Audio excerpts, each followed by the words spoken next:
दोस्तों, महापुरुष अक्सर अपनी बात कहानियों के माध्यम से कहा करते थे, क्योंकि उन्हें पता होता था कि अगर किसी को सीख दी जा सकती है तो वो कहानियों के माध्यम से बहुत आसान तरीके से दी जा सकती है। अगर ऐसे ही कोई ज्ञान की बात करता है तो आदमी उतना ध्यान लगाकर नहीं सुनता जितना कि कहानी में सुनता है। तो दोस्तों, ऐसी ही एक कहानी भगवान बुद्ध की मैं सुनाने वाला हूँ, जिसे सुनकर आपका मन हर काम में लगने लग जाएगा। लेकिन इसके लिए आपको इस कहानी को आखिर तक सुनना पड़ेगा। तो अपने सभी काम पहले खत्म कर लें और एकदम खाली मन से बैठ जाएं, क्योंकि ज्ञान खाली मन से ही लिया जा सकता है। चलिए कहानी शुरू करते हैं। एक गुरु अपने शिष्यों को ध्यान साधना सिखा रहे थे। तभी एक शिष्य बोल उठा, गुरुजी, मैं कुछ समझ नहीं पा रहा हूँ, क्या मैं आपसे कुछ पूछ सकता हूँ? गुरु ने कहा कि हाँ, पूछ सकते हो। शिष्य ने कहा कि जब मैं पानी पीता हूँ तो मेरी प्यास बुझ जाती है, या कोई भी पानी पीता है तो प्यास बुझ जाती है, तो ये ध्यान के संबंध में क्यों नहीं होता? जब हम आपके कहे अनुसार ध्यान लगाते हैं तो हम में से कोई पहले, कोई बाद में, तो कोई कभी भी ध्यान की स्थिति को प्राप्त नहीं कर पाता। ऐसा क्यों होता है? जैसे पानी से सबकी प्यास बुझ जाती है, वैसे ही ध्यान से सबके ज्ञान चक्षु खुल जाने चाहिए, पर ऐसा नहीं होता है।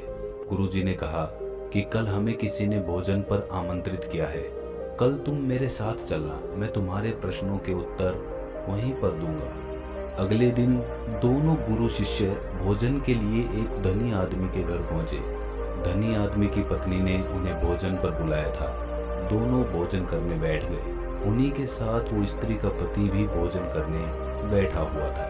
उसने अपने सभी नौकरों पर चिल्लाकर कहा कि ये क्या बेकार सा भोजन बना रखा है, इसमें कोई स्वाद नहीं है। वो भोजन की थाली फेंक कर नौकरों से कहता है कि जाओ, दोबारा से ढंग का भोजन बनाकर लाओ।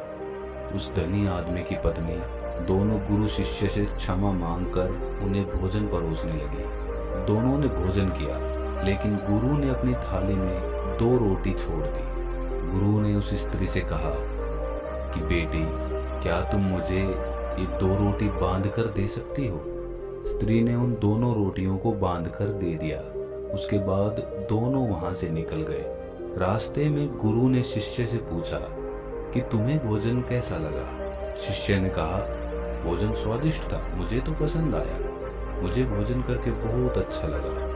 गुरु ने पूछा कि इससे अधिक तुम्हें और कुछ नहीं लगा?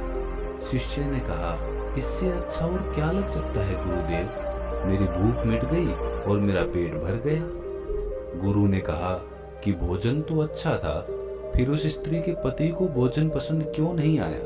भोजन तो अच्छा बना था और भोजन तो एक ही था, तब उसे पसंद क्यों नहीं आया? शिष्य ने कहा कि आप ठीक कहते हैं गुरुदेव, मैं तो कुछ समझ ही नहीं पा रहा हूँ, आप ही कुछ बताएं। गुरु ने कहा, अभी तुम मेरे साथ आगे चलते रहो। गुरु शिष्य चलते चलते बहुत दूर निकल आए। शिष्य ने गुरु से कहा, गुरुदेव, हम हमारे आश्रम के मार्ग पर तो नहीं हैं, फिर हम कहाँ जा रहे हैं? गुरु ने कहा, बस चलते रहो। बहुत दूर चलने के बाद एक फटेहाल आदमी गुरु के सामने आ गया और उनके चरणों में गिर गया और बोला, हे परमात्मा, मेरी मदद करो, मैं 3 दिन से भूखा हूँ, मैंने कुछ नहीं खाया है, आप कृपया करके मुझे कुछ खाने को दे दें। गुरु ने उस आदमी को एक पेड़ के नीचे बैठाया और उन 2 रोटियों को निकाल कर उसे दे दिया जो उस महिला ने उसे दी थी। रोटियों को देखते ही उस गरीब आदमी की आंखों में चमक आ गई। उसने तुरंत उन 2 रोटियों को खा लिया। खाते समय उस आदमी की आंखों से आंसू निकल आए। वो रो रहा था और खाता जा रहा था और हाथ से इशारे कर रहा था, जैसे वो किसी अदृश्य शक्ति को कह रहा हो कि तेरा धन्यवाद इस रोटी के लिए। खाने के बाद उसने गुरु को प्रणाम किया और धन्यवाद कहा। गुरु ने उस आदमी से पूछा कि भोजन का स्वाद कैसा था? उसने कहा, स्वाद तो कहीं था ही नहीं, केवल जीवन था परमात्मा और ईश्वर का। ये रोटियां नहीं थी, ये तो साक्षात जीवन था। ये कहकर वो आदमी वहां से चला गया। गुरु ने शिष्य से कहा, देखो, भोजन वही था, लेकिन एक आदमी को उसमें स्वाद ही नहीं आया। तुम्हें इसमें स्वाद आया और तुम्हें ये भोजन पसंद आया, लेकिन वहीं इस आदमी को इस भोजन में स्वाद नहीं आता, बल्कि वो इसमें ईश्वर, परमेश्वर और जीवन को देख लेता है। इससे पता चलता है कि आदमी और भोजन की तृप्ति में भी अंतर है। पहले आदमी को इसमें कोई तृप्ति नहीं होती, तुम्हें थोड़ी तृप्ति होती है, और इस आदमी को अनंत तृप्ति होती है। ऐसा ही ध्यान के संबंध में होता है। जिसको जितनी ज्यादा प्यास होती है वो उतनी ही जल्दी मार्ग बना लेता है। उस शिष्य की जिज्ञासा का समाधान हो गया था, उसके प्रश्नों का उत्तर उसे मिल गया, लेकिन हमें हमारे प्रश्नों का उत्तर नहीं मिला। प्रश्न था कि मन क्यों नहीं लगता। जो लग जाए वो मन नहीं है, मन का स्वभाव ही है भागना। जब हमारे पास कोई चीज अत्यधिक होती है तब मन उससे भागने लगता है। जैसे उस धनी आदमी का मन जो उस भोजन से भाग रहा था, जो उसके लिए एक आम बात थी। लेकिन जब कोई चीज हमारे पास सीमित मात्रा में होती है और हमें मिल भी जाती है, तब हमारा मन उससे जुड़ा रहता है और हम उस चीज की थोड़ी बहुत अहमियत भी रखते हैं। जैसे उस शिष्य का मन जो उस भोजन से थोड़ा बहुत जुड़ा हुआ था, तो उसने उस भोजन के स्वाद को भी जाना। लेकिन जब हमें कोई चीज चाहिए होती है और वो हमारे पास नहीं होती, तो पहले हमारा मन उस चीज के लिए बहुत लालायित रहता है।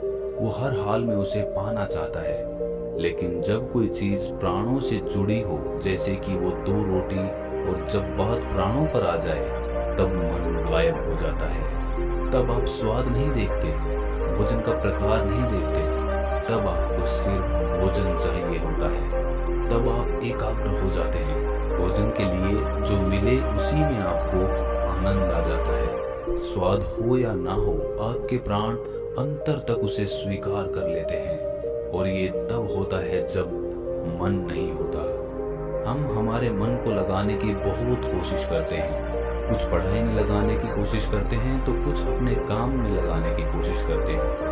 लेकिन आपने देखा होगा कि मन कहीं नहीं लगता, और ये लग भी नहीं सकता, क्योंकि इसका काम किसी चीज में लगना है ही नहीं, बल्कि इसका काम है आपको भगाना इधर से उधर। एक चीज आपको मिली तो दूसरी चीज पर ले जाना, दूसरी चीज मिली तो तीसरी पर ले जाना।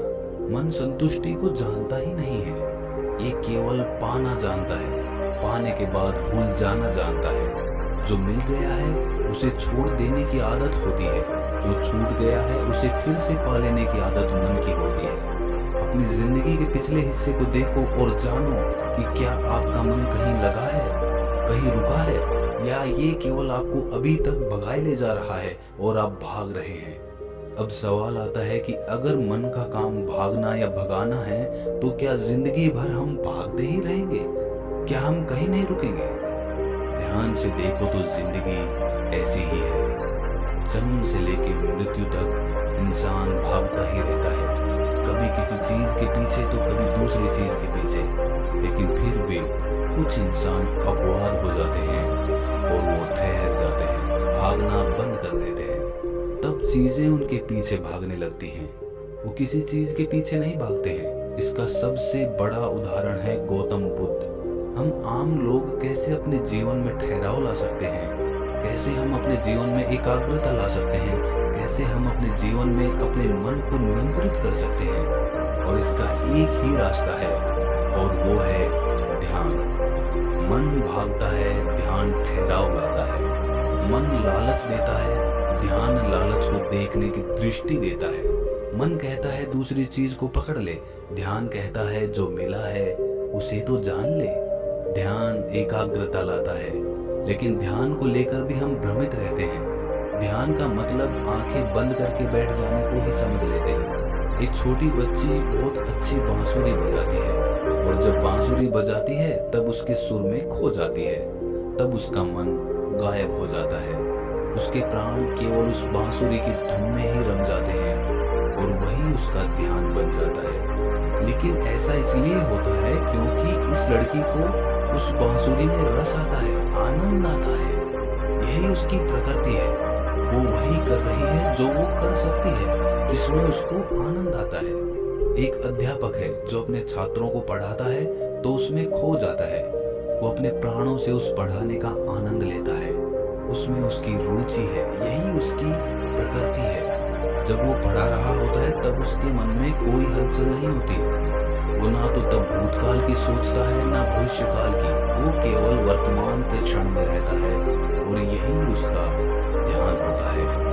जो आदमी जो है अगर वही पूरी तरह से होने लगे तो ध्यान स्वतः घटित होने लग जाएगा, वो एकाग्र होने लग जाएगा। लेकिन जब आदमी कुछ होने की कोशिश करता है तो उसका मन हावी होने लगता है, एकाग्रता टूट जाती है और तब हम भागते रहते हैं, सब कुछ पा लेते हैं, तब भी सोचते हैं कि कुछ रह गया है और ये अधूरापन कभी पूरा नहीं होता, क्योंकि जो आप हो सकते थे, जो आपकी प्रकृति थी, वो आप नहीं हुए, बाकी सब कुछ हो गए। ऐसे ही आप हमेशा अधूरे रह जाते हैं, तब मन कहीं नहीं लगता। मन की प्रकृति लगने की है ही नहीं तो लग कैसे सकता है?